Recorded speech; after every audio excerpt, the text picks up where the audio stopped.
Hello, my friend, and welcome back to Forest. So, today we're going to be talking about issue 1 of Deadly Night, Hello, Old Friends.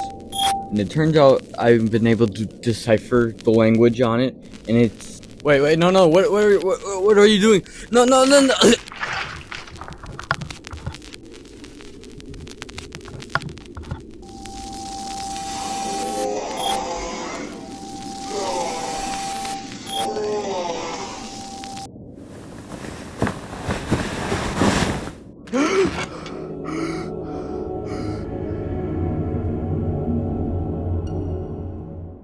That was one hell of a nightmare. But now my liver kind of hurts. Anyways, I had a dream about doing a video about my comic book series, the first issue. Yeah, let's just get started. Sorry. Wow, that nightmare was like really fucking, I don't know, real. It felt real. And now my liver kind of hurts. Actually, my whole body hurts. Whatever. So let's get started with the recap of Deadly Night issue 1. Hello, old friends.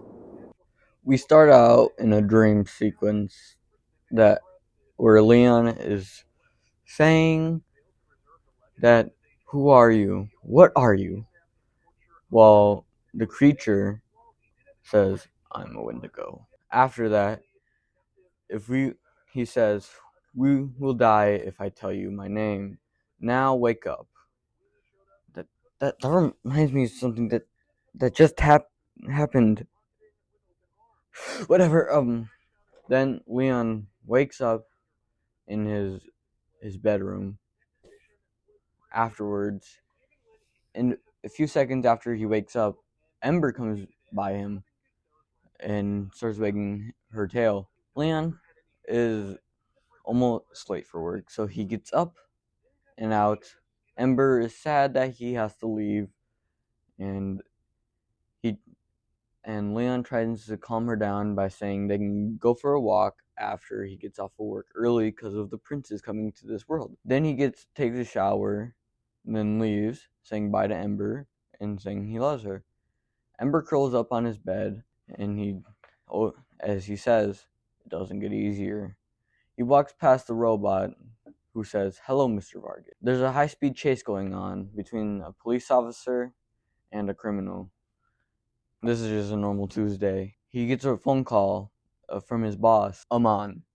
His boss, Aman, who was previously a knight and is also his adopted father. As he walks, a feather falls. He's like, "Hello." And then Aman is saying, where the hell are you? Leon is kind of zoning out and walks past a body and the feather. But then he notices it after a few seconds and turns back.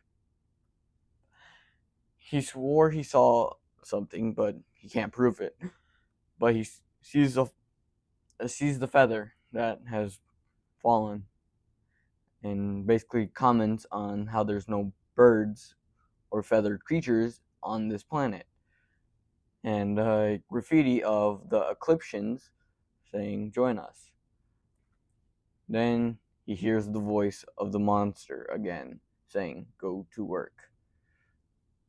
Two bright yellow eyes, almost same color as his bright yellow eyes, appear behind him. Then he goes, "What should I, what? Whatever. I should get to work." He tries to explain to Aman, who is currently smoking, why he's late, but Aman doesn't really care. Leon's usually late. He's been late since he was 16. Leon gets ready to work on it since business is low.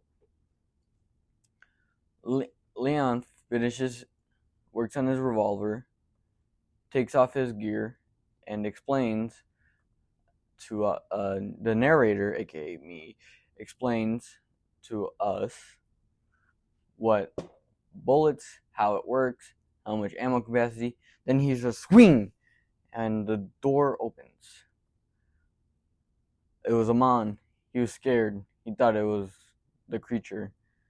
He thought it was a dream again. He doesn't know why he thought it was a dream. Probably because of the voice last time. Amon tells him he has a few things, and he tells Leon that he knows he was making a gun. So, and he gives, for his birthday, a belt. Why this belt? It holds the exact revolver and ammo that is needed for his revolver. But it bonked him in the head. And just a side note, that was meant to be comedic. Both the frames where he gets startled and he gets bonked in the head are meant to be comedic. Then Amon says, "Happy birthday." Leon, obviously kind of confused after getting hit with a 5-pound belt, says, "Thank you."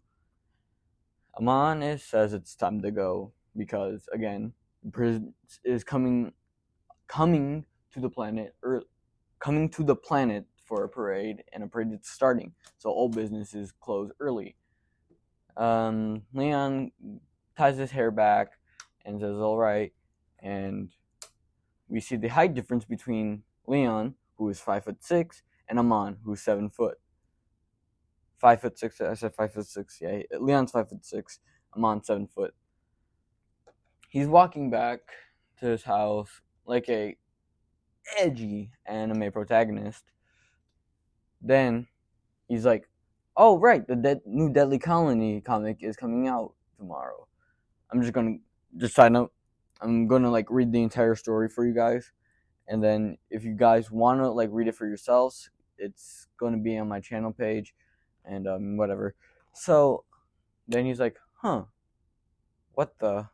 After seeing a bloodied man eating a corpse, the bloody man looks at him. He's like, "What the?"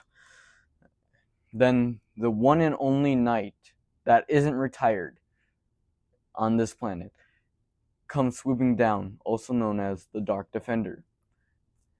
He says Leon to stand behind me. He activates his ability, the Shadow.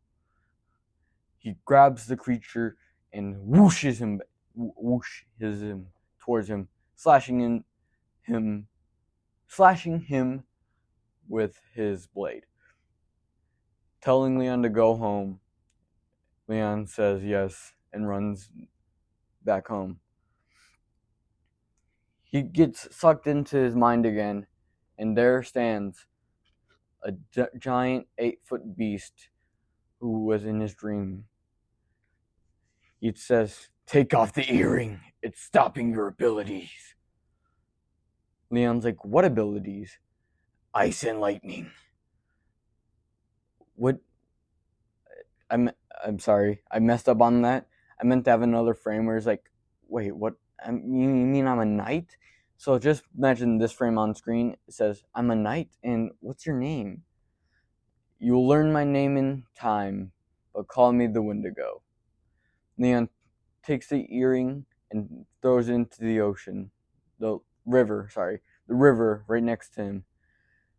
The Wendigo coaches him on how to use the ice by feeling the cold air in the cold air. There is another ghoul right there, another monster right there, right in front of him. This one has a hammer, hole, and missing arm. A hole through his chest, a missing arm. He doesn't have a choice. It must be surviving on God knows what. The Wendigo tells him to swipe down. Leon swipes down and shoots out icicles as the creature manically laughs at the situation. He says fuck because right where he shot him, where the icicles land, forced him back a bit, right into a child. Leon being the ultimate hero, while the Wendigo is telling him to leave, he says no and activates his lightning subconsciously. then slamming the ghoul into the wall. After, he throws a right hook with lightning, and we see the man with the yellow eyes in the background. The head falls off, and Leon is, where's the girl? And Leon, the Wendigo, tells him to hurry up. And he says, give me a second. Then after he's running towards his house through an alley, he says, no. There, another one, lying over his dog, Ember. Laughing maniacally. The Wendigo tries to comfort him by saying, we'll make them pay. Then the sound of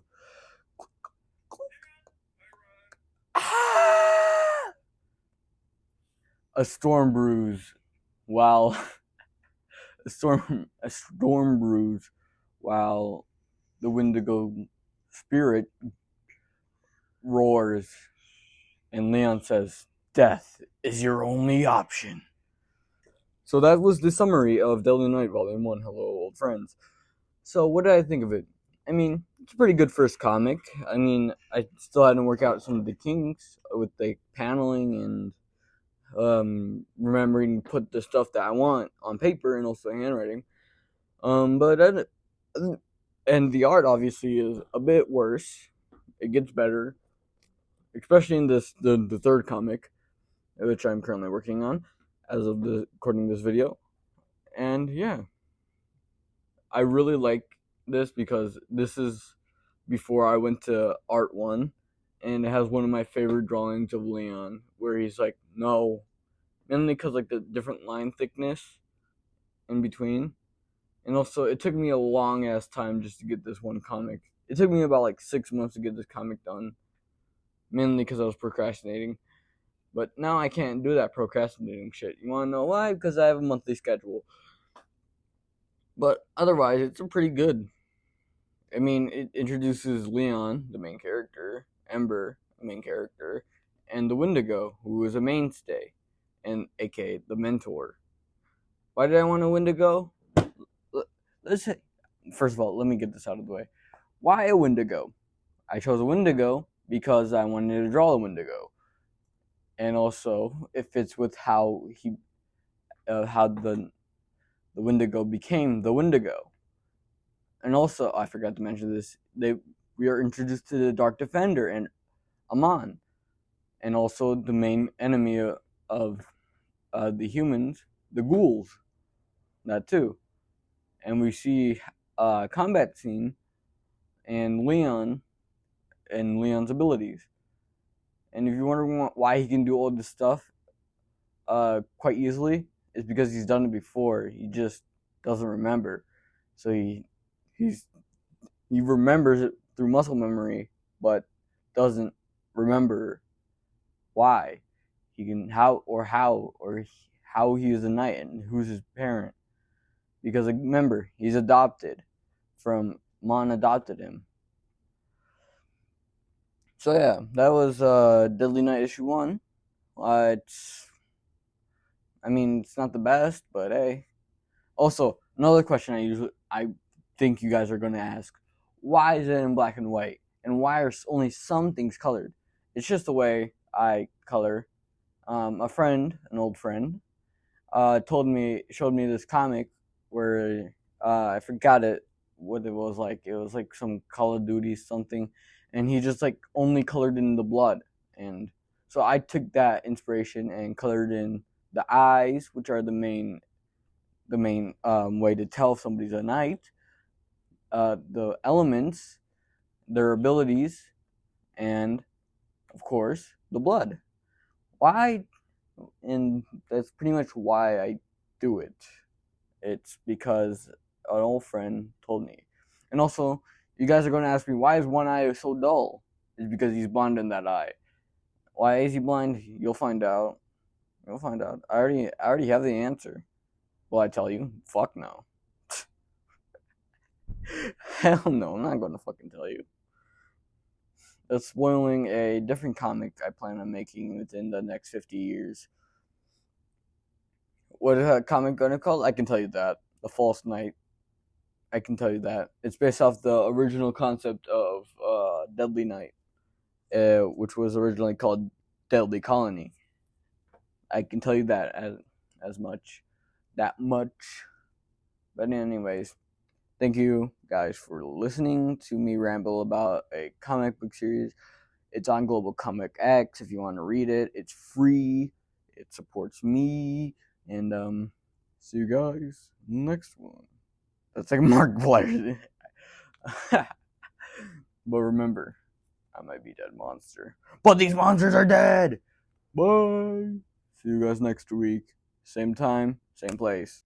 And make sure to go visit the other my other videos. I'm actually gonna blur it out for a second. Deadly Knight animatic trailer on screen right now, and has over 80 views. 80. You guys are fucking crazy. So guys, thank you, and come back to the forest. And wait, what? Bye.